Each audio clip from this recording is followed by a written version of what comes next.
नमस्कार दोस्तों कैसे हैं आप। दोस्तों आज हम बात करेंगे, एक बहुत ही इम्पोर्टेंट टॉपिक है कि कहीं आप स्लिप डिस्क के शिकार तो नहीं। दोस्तों, क्या आपको अचानक पीठ में दर्द से लेकर पैरों तक दर्द आ रहा है? क्या आपको पैर में तेज दर्द महसूस हो रहा है, या पैरों में सुन्नपन महसूस हो रहा है, या दोस्तों स्टिफनेस महसूस हो रहा है, आपको जकड़न जिसको कह सकते हैं कमर में जो है, या खिंचाव महसूस हो रहा है?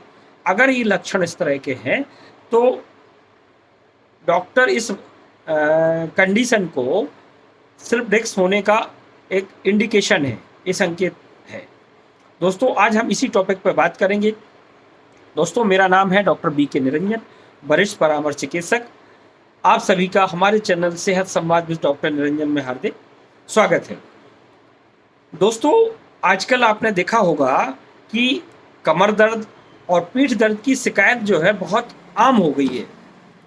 कमर दर्द किसी न किसी रूप में हम लोगों को परेशान करते रहता है, मगर हम इस दर्द को अक्सर नज़रअंदाज करते रहते हैं, जो धीरे धीरे बढ़ता जाता है। और यह न केवल शारीरिक दर्द बल्कि जो है कई असुविधाएं भी पैदा करता है हमारे उसमें। दोस्तों ये हमारी दिनचर्या को भी बहुत प्रभावित करता है। लेकिन क्या कभी आपने ऐसा सोचा है कि इसके पीछे क्या कारण है, या इस दर्द के पीछे कहीं स्लिप डिस्क तो नहीं? दोस्तों आज पहले जानते हैं कि स्लिप डिस्क है क्या, इसकी बनावट समझते हैं। दोस्तों आज इसी वीडियो में इसी की हम लोग चर्चा करेंगे। दोस्तों स्लिप डिस्क को डॉक्टरी भाषा में हार्निटेटेड डिस्क भी कहते हैं, और यह तब होती है जब जो रीढ़ की हड्डियां हैं इनके बीच में जो एक डिस्क होती है, जिससे हमारी जो कमर मूव करती है या गर्दन मूव करती है, तो वो एक बहुत सॉफ्ट एक रबड़ नुमा एक जो है चीज़ होती है।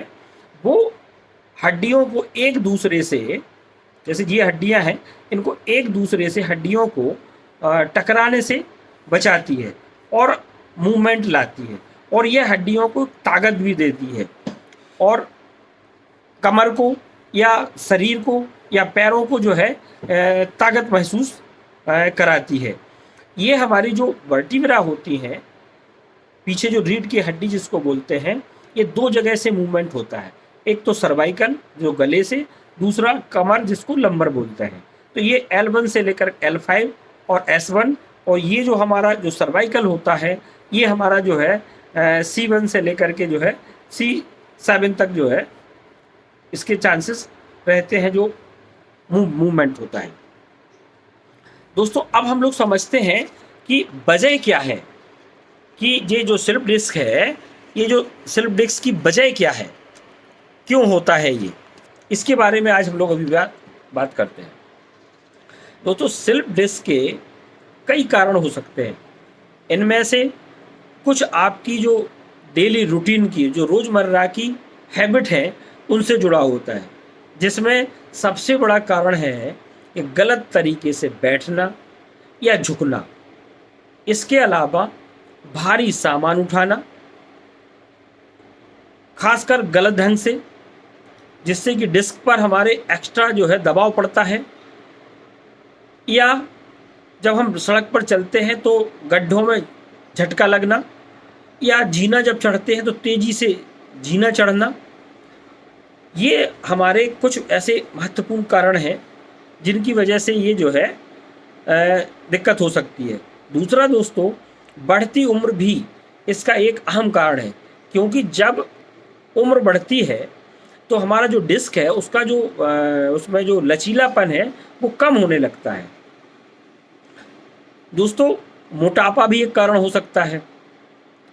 दोस्तों अगर हम बॉडी को एक्टिव ना रखें, जैसे व्यायाम ना करें, या कभी कभी अचानक चोट लग जाए, गिरने से भी स्लिप डिस्क का कारण एक बन सकता है। दोस्तों, अब हम इनको पहचाने कैसे, इसके क्या ऐसे सिम्टम्स हैं जिससे कि हमें समझ में आए कि कहीं ये हमें स्लिप डिस्क तो नहीं हो रहा है। तो हमें एक योग चिकित्सक की या ऑर्थोपेडिक से हमें कंसल्ट करने की ज़रूरत है। तो दोस्तों, आज इसी को समझते, कमर और पीठ दर्द जो है स्लिप डिस्क से जुड़ा हो है या नहीं, इसके लिए सही लक्षणों को पहचान